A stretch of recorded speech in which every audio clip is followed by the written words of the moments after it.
For over a century and a half, through hurricanes, typhoons, and calm seas, a special group known as Tin Can Sailors have made naval history. I was on the USS Storms for 3 years. I was called a ship fitter. We did welding and fabrication. We did a lot of the plumbing on the ship. We did damage control, firefighting. It really paid a lot of dividends. It really did, because at a point, obviously, you're a 17, 18-year-old kid going into the service. You have no idea what you're going to be doing, what to expect. You come out of it with a little bit of pride. You learned a lot. I learned a lot in 4 years, and I probably wouldn't have learned in a lifetime. I had graduated high school, not happy with the job that I had. It wasn't going to go anywhere. And I decided, I'll try the military, see what that's like. And then went to the WARE.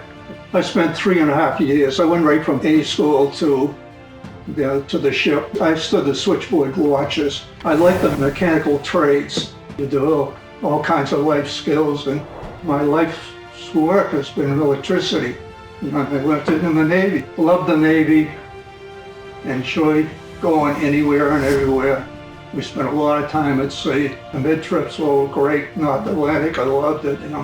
Just keep the ship going. I grew up in the Navy. Really, I went from a kid to an adult. I loved it. It was great. I think it just gave me a big acceptance. USS Washington DD-843.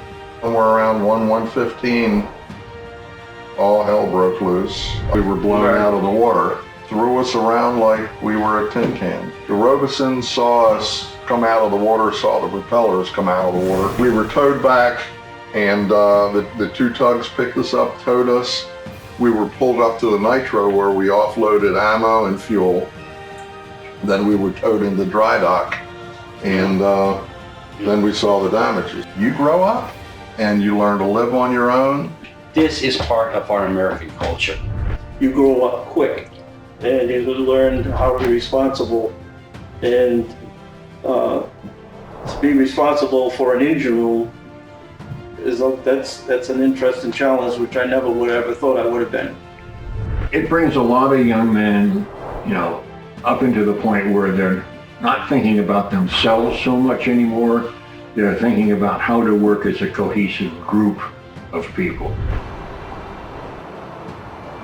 Well, my time aboard the Roberts was very nice. I was on the ship from 1963 to 1966, and the greatest time was the camaraderie of the guys that were on the ship.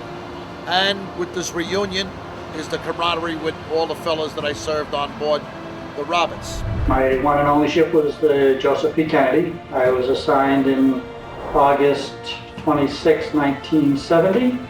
And I got off it in Rota, Spain in July 21st, 1972. I was a third-class petty officer radarman, working up in CIC, tracking surface and air contacts, and relaying that information to the bridge. We took one cruise that went up to the North Atlantic. We actually crossed the Arctic Circle, and then we went over into the Baltic, and over there we were with one of our sister ships.